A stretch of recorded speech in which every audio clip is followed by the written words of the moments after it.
اللهم صل على سيدنا الحمد لله رب العالمين بسم الله الرحمن الرحيم ولو كنت فظا غليظ القلب لانفضوا من حولك صدق الله العظيم روشی پڑھیے گا الصلاۃ والسلام علیک یا رسول اللہ وعلی آلک و اصحابک یا سیدی یا حبیب اللہ. حمد و ثنا کے بعد عزت و تکریم کے لائق تشریف فرما معزز محتشم حاضرین، بالخصوص قبلہ شاہ صاحب، السلام علیکم ورحمۃ اللہ. چند نصیحت و موضوع باتیں آپ کے گوش گزار کر کے گفتگو سمیٹ لوں گا. دعا ہے اللہ حق بیان کرنے کی توفیق عطا فرمائے. قابل عمل باتوں پر ہم سب کو عمل کر کے زندگی کی راہوں کو درست کرنے کی توفیق عطا فرمائے. مجھے میزبان محفل نے جس موضوع کے لیے کہا اس میں کچھ باتیں ہیں، آپ توجہ سے سماعت فرمائیے گا. ساتھی تھوڑا تھوڑا قریب آ جائیں جی اگر ممکن ہو سکے. ارشاد باری تعالیٰ ہے، محبوب اگر آپ کا دل سخت اور مزاج تند ہوتا تو یہ لوگ آپ کے گرد کبھی بھی نہ بیٹھتے. جب غزوہ خیبر ہوا تو کچھ لوگ پلٹ گئے، دوبارہ حضور کی خدمت میں حاضر ہوتے ہیں تو آپ صلی اللہ علیہ وسلم افو درگزر سے کام لیتے ہیں. حاضرین مجلس، دین محبت سے پھیلا ہے، دین حسن اخلاق سے پھیلا ہے. ایک ہندو شاعر کہتا ہے، یہ لڑتے قبائل کو کس نے بتایا، محبت نہیں ہے تو کچھ بھی نہیں ہے. کائنات کی چمک، کائنات کی رونق، یہ سب محبت کے دم قدم سے ہے. کریم آقا صلی اللہ علیہ وسلم فرماتے ہیں، تم میں اچھا وہ ہے جس کا اخلاق اچھا ہے، اور وہ اچھا نہیں ہے جس کا اخلاق اچھا نہیں ہے. حضور کی خدمت میں ایک خاتون کا تذکرہ کیا گیا کہ بندہ نواز صوم و صلات کی پابند ہے، لیکن اس کی زبان کے فتنوں سے ہمسایہ محفوظ نہیں. تو فرمایا وہ عورت جہنمی ہے. میرے نبی فرماتے، گھر خریدنے سے پہلے ہمسایہ اور سفر کرنے سے پہلے ہم سفر دیکھ لیا کرو. ہمسایہ اچھا نہ ملے تو زندگی عذاب ہو جاتی ہے. آپ ان سے پوچھ کے دیکھ لیں جو اس عذاب میں مبتلا ہے. ہمسایہ صرف اتنا کہہ دینا کہ ڈیک کی آواز تھوڑی سی ہلکی کر دو، لجاجت سے کہا ہے بھائی، ترلا کیا ہے. وہ یہ بھی نہیں کہہ رہا آپ سے کہ آپ بند کر دو، وہ یہ گزارش کر رہا ہے تھوڑی سی آواز کم کر دو. ہمسائیگی کے بہت سارے حق ہوتے ہیں یار، اس نے اگر گزارش کی ہے تو تھوڑی سی مہربانی کرو، آواز کم کر دو. لیکن آگے سے جو رد عمل آتا ہے وہ بڑا تلخ ہوتا ہے. وہ کہتا ہے گانا میرے گھر میں چل رہا ہے، تمہیں کیا تکلیف. اور پھر وہ اوباش لڑکوں کو مکان کی چھت پہ لے چڑھے گا اور اس شریف آدمی کی بیٹیوں کو چھیڑے گا، آوازیں کسے گا. کبھی اس کے دروازے کے سامنے گندگی پھینک جائے گا، روڑے اٹکائے گا. تو اس لیے فرمایا گھر خریدنے سے پہلے ہمسایہ. ہمسایہ دیوار کا ہے یا سرحد کا ہے، یہ اچھا نہیں تو زندگی عذاب ہے. اور اگر کسی کو اچھا ہمسایہ میسر آ جائے تو یہ بہت بڑی دولت ہے. ابو حمزہ ایک بہت بڑے محدث گزرے ہیں، ان کے بارے میں مشہور تھا، لوگ کہتے تھے یہ نشہ بیچتے ہیں. منشیات کا کام نہیں کرتے تھے، بلکہ جب وہ حدیث رسول بیان کرتے تو لوگوں پہ نشہ طاری ہو جاتا تھا. ابو حمزہ کا ہمسایہ اس کو بامر مجبوری مکان فروخت کرنا پڑ گیا، اور اس نے باہر لکھ کے لگا دیا کہ 2000 درہم میرے مکان کی قیمت اور 2000 درہم ابو حمزہ کی ہمسائیگی کا لوں گا. تو لوگوں کی ایک لمبی لائن لگ گئی 4000 دینار دینے کے لیے. اور جب ابو حمزہ کو پتا چلا کہ میرا ہمسایہ مکان بیچ کے یہاں سے جا رہا ہے تو آپ نے خادم کو 4000 دینار دیے. فرمایا جلدی جاؤ اور یہ میرے ہمسائے کو دے آؤ اور اسے کہنا کہ یہ ویسے رکھ لو لیکن مجھے چھوڑ کے نہ جانا. حضرت علی کا قول ہے، آپ فرماتے 5 چیزیں سعادت مندی کی نشانی ہیں: بیوی موافق ہو، بھائی متقی ہو، بیٹے صالح ہوں، اور چوتھا فرمایا کہ اس کے پڑوسی اچھے ہوں، اور 5واں فرمایا کہ اس کا رزق اس کے اپنے شہر میں ہو. ہمسایہ اچھا تو زندگی خوبصورت ہے، اگر ہمسایہ اچھا نہیں تو زندگی عذاب ہو جاتی ہے. یہ ہے اچھے ہمسائے کی بات عرض کر رہا ہوں. حضور کی خدمت میں ایک خاتون کا تذکرہ کیا گیا کہ بندہ نواز معمول کی نمازیں اور معمول کے روزے ہیں، لیکن ہمسایہ بڑا مطمئن ہے، خوش ہے، تو میرے نبی فرماتے وہ عورت جنتی ہے۔ جنت کا معیار کیا ہے؟ اچھے اخلاق، میٹھے بول۔ امام منذری الترغیب والترہیب میں ایک روایت لائے ہیں، یہ 6 صدی کے محدث ہیں، حدیث کی معتبر کتاب ہے۔ بارگاہ رسالت مآب صلی اللہ علیہ وسلم میں ایک شخص حاضر ہوا جس کا نامی اس میں گرامی جابر بن سلیم ہے۔ پہلی ملاقات تھی اور اللہ نے میرے نبی کو یہ کمال بخشا تھا کہ آپ پہلی ہی ملاقات میں اپنا بنا لیتے تھے۔ ان کے بول بہاروں جیسے اور اصحاب ستاروں جیسے، مٹھیاں مٹھیاں بولیاں مدنی ڈول دیاں، کنا دے وچ رہندیاں مشری گول دیاں، میں لب کے لے آواں کتھوں سونا تیرے نال دا، دنیا تے آیا نہ کو تیری مثال دا۔ میٹھی میٹھی باتیں من میں اتری، ایمان نصیب ہوا۔ جانے لگے تو عرض کرتے آقا میرے دامن میں حکمت کے موتی ڈال دے۔ جو شخص ابھی ایمان لایا اس کو میرے نبی نے پہلی نصیحت کیا کی؟ نماز پڑھا کرو، روزے رکھا کرو، موسم حج آئے تو حج کے لیے نکلو، مال کے نصاب ہو تو زکوٰۃ دو۔ جو شخص ابھی ایمان لائے اس کو سب سے پہلی نصیحت میرے نبی نے کیا فرمائی؟ لا تسبن احدا، فرمایا جابر کسی کو گالی نہ دینا۔ اور آپ فرماتے پھر میں نے ساری زندگی کسی جانور کو بھی گالی نہیں دی۔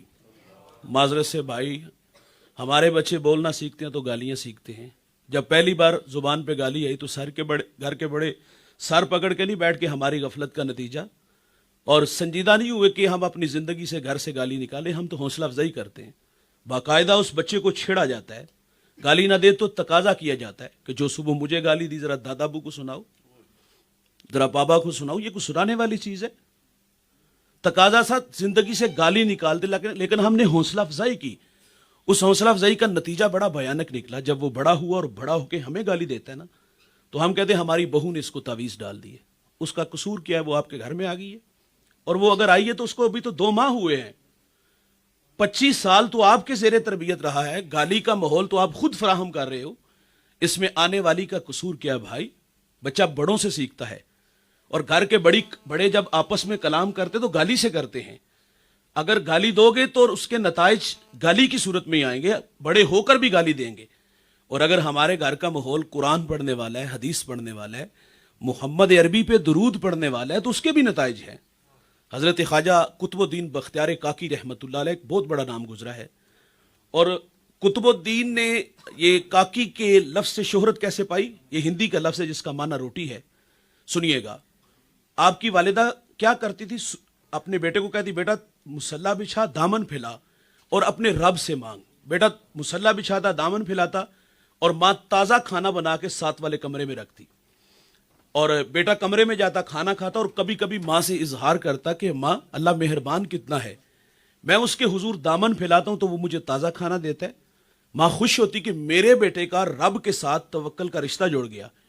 یہ مشق کافی دیر جاری رہی۔ آپ فرماتی ایک دن میں کام کی غرض سے گھر سے باہر تھی، آنے میں تاخیر ہو گئی، لیکن دل ڈوبنے لگا، خوف کھانے لگا کہ اللہ میں نے بڑی محنت سے اپنے بیٹے کا تعلق تیرے ساتھ جوڑا ہے، کہیں وہ توکل کا رشتہ آج کمزور نہ ہو جائے۔